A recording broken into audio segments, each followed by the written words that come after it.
সঠিক সময়ে সঠিক সিদ্ধান্ত কিন্তু তোমাকে লক্ষ্যে পৌঁছে দিতে পারে এবং তোমার লক্ষ্য পূরণ করতে পারে। তাই সঠিক সময়ে সঠিক সিদ্ধান্ত নিয়ে এসএসসি জিডির প্রিপারেশন আজকে থেকেই শুরু করো। জয় হিন্দ প্রিয় বন্ধুরা, আজকে আমি তোমাদের সঙ্গে যে বিষয়টা নিয়ে আলোচনা করব সেটা এসএসসি জিডি 2027। তো এসএসসি জিডি 2027 যারা পরিকল্পনা নিচ্ছ যে তোমরা প্রস্তুতি নেবে, তোমাদের সেই বিষয়ে আমি কিছু গুরুত্বপূর্ণ কথা আলোচনা করব।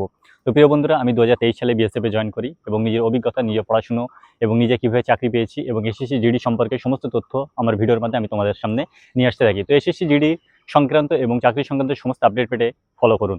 তো প্রিয় বন্ধুরা, তোমাদের যে এসএসসি জিডি 2027 সালে হতে চলেছে, সেই 27 সালের ফর্ম ফিল আপ কবে হতে চলেছে, পরীক্ষা কবে হতে চলেছে, ফর্ম ফিল আপ কতদিন হয় এবং পরীক্ষা সম্পর্কে একটু বিস্তারিত তোমাদের সঙ্গে আলোচনা করব। তো প্রিয় বন্ধুরা, প্রথম থেকে শেষ পর্যন্ত প্রসেস কী থাকে সে বিষয়ে আমি তোমাদের সঙ্গে জানাবো। এসএসসি জিডিতে যারা প্রথমবার পরীক্ষা দিয়েছিলে এই বছর, যারা প্রচুর কমেন্ট করেছিল, দাদা আমি 65 পেয়েছি, 56 পেয়েছি, 60 পেয়েছি, 75 পেয়েছি, অনেকে কম নম্বর পেয়েছে, অনেকে 50-এর নিচেও পেয়েছে, তারা নিশ্চয়ই প্রথমবার পরীক্ষা দিয়েছিল, যার জন্য অনেক কম নম্বর পেয়েছিলে তোমরা। তো প্রিয় বন্ধুরা, আমি যখন প্রথমবার এসএসসি জিডির পরীক্ষা দিয়েছিলাম সেই সময় আমিও মাত্র 29 নম্বর পেয়েছিলাম, 34 নম্বর পেয়েছিলাম এবং 29-এ আমাদের ফিজিক্যাল হয়েছিল এবং 45-এ ফাইনাল মেরিট এবং 34-এ আমাদের হয়েছিল মেডিকেল। তো প্রিয় বন্ধুরা, নিজের অভিজ্ঞতা থেকে 2 বছরের অভিজ্ঞতা এবং সার্ভিস লাইফের অভিজ্ঞতা থেকে আমি তোমাদের সঙ্গে এসএসসি জিডি সম্পর্কে আলোচনা করতে চলেছি।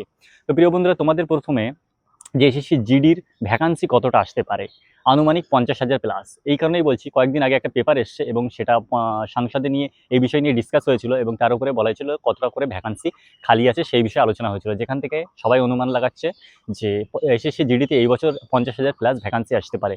দ্বিতীয়ত, এসএসসি জিডির ক্যালেন্ডার অনুযায়ী, এসএসসি কমিশনের যে ক্যালেন্ডার প্রকাশ করা হয়, ক্যালেন্ডার অনুযায়ী তোমাদের সেপ্টেম্বর মাসে ফর্ম ফিল আপ হতে চলেছে। সেপ্টেম্বর থেকে অক্টোবর মাসে তোমাদের এসএসসি জিডির ফর্ম ফিল আপ হবে এবং তোমাদের যে পরীক্ষা হবে সেটা জানুয়ারি থেকে মার্চের মধ্যে। তো প্রিয় বন্ধুরা, অনেকেই মনে করছে যে আমাদের এসএসসি জিডির পরীক্ষা যখন ফর্ম ফিল আপ শুরু হবে তখন থেকে আমরা প্রস্তুতি নেব। এটা একদম ভুল ধারণা। যারা প্রস্তুতি নেওয়া তারা কিন্তু শুরু করে দিয়েছে। যাদের কম নম্বর পেয়েছো বা যারা চিন্তা করছো প্রস্তুতি নেব, তারা শুরু করে দাও প্রস্তুতি। তোমরা অপেক্ষা করো না। তোমরা যে কোনো জানাশোনা ভালো কোচিং সেন্টার থেকে অথবা অনলাইনে প্রচুর কোচিং সেন্টার আছে যারা খুব সুন্দরভাবে পড়াশোনা করে। হিন্দিতে পড়াশোনা করার জন্য একটা চ্যানেল সাজেস্ট করতে পারি তোমাদের জন্য, RWA, দি রোজগার উইথ অঙ্কিত, আমি যেখান থেকে পড়াশোনা করেছিলাম। এবং বাংলাতে পড়াশোনা করলে TWA করতে পারো, দি ওয়েব সলিউশন। দুটো আমার পছন্দসই একদম চ্যানেল, যেখানে খুব ভালো করে প্রিপারেশন করায় এবং আমি নিজে RWA থেকে প্রিপারেশন নিয়েছিলাম এই কারণেই, কারণ RWA তখন আমি হিন্দিতে পরীক্ষা দিয়েছিলাম, হিন্দিতে পরীক্ষা হতো। তো প্রথম তোমাদের যেটা হবে সেটা হলো এসএসসি জিডির কম্পিউটার বেসড এক্সাম, CBT। কম্পিউটারে এক্সাম হবে, কম্পিউটারে বসে সেভ করবে, নেক্সট করবে, এইভাবে তোমাদের এক্সামটা হয়ে যাবে। কম্পিউটারে বসে এক্সাম হবে, কোনো খাতা পেন ওএমআর শিটের কোনো দরকার নেই। দ্বিতীয়ত, তোমাদের যেটা হবে সেটা হলো ফিজিক্যাল।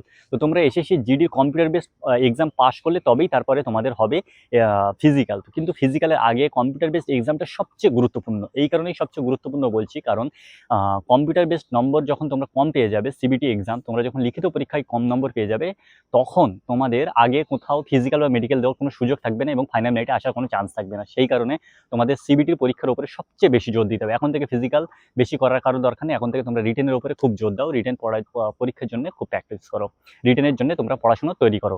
এবং তারপরে তোমাদের যেটা হবে সেটা ফিজিক্যালে যারা পাস করবে তাদের হবে মেডিকেল পাস হলে তোমাদের ফাইনাল মেরিট। এইভাবে 3টে ধাপে এসএসসি জিডির সিলেকশন করে থাকে। কিন্তু এর মধ্যে তোমরা মনে রাখবে সবচেয়ে গুরুত্বপূর্ণ ধাপ হলো কম্পিউটার বেসড এক্সাম।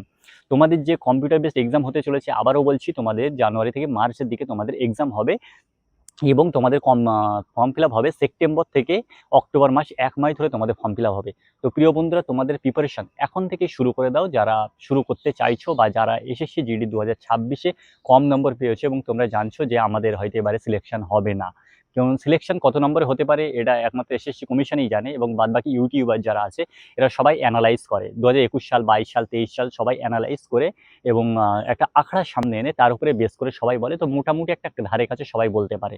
তো প্রিয় বন্ধুরা, যারা এসএসসি জিডি শুরু করতে চাও তারা এখন থেকেই শুরু করে। এসএসসি জিডির আর একটা গুরুত্বপূর্ণ বিষয় সেটা হলো পরীক্ষার্থী কিন্তু অনেক থাকে, 50 লাখ, 60 লাখ, 73 লাখ পর্যন্ত পরীক্ষার্থী পরীক্ষায় বসে থাকে। 2021 সালে 73 লক্ষ পরীক্ষা দিয়েছিল এবং 2023 সালে সেখানে প্রায় 53 থেকে 54 লক্ষ পরীক্ষা দিয়েছিল। এই কারণেই জানা যায়, কারণ অনেকেই বড় বড় চ্যানেল যাদের আছে, যেরকম রোজগার উইথ অঙ্কিত স্যার যেরকম, অঙ্কিত ভাটি স্যার যেরকম RTI right two information act 2005 সাল যেটা আছে ওইটা অনুযায়ী, যে অনেক সময় তথ্য জানার অধিকার, সেটা করে জেনেছিল যে তখন 73 লক্ষ ফর্ম ফিল আপ হয়েছিল। তো এইভাবেই জানা যায়। তো প্রিয় বন্ধুরা, তোমরা কখনোই এই যে কতটা ফর্ম ফিল আপ হয়েছে তার দিকে তাকাবে না।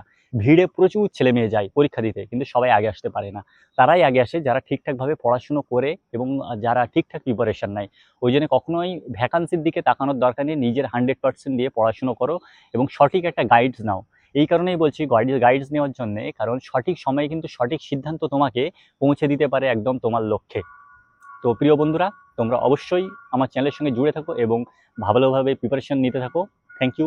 জয় হিন্দ।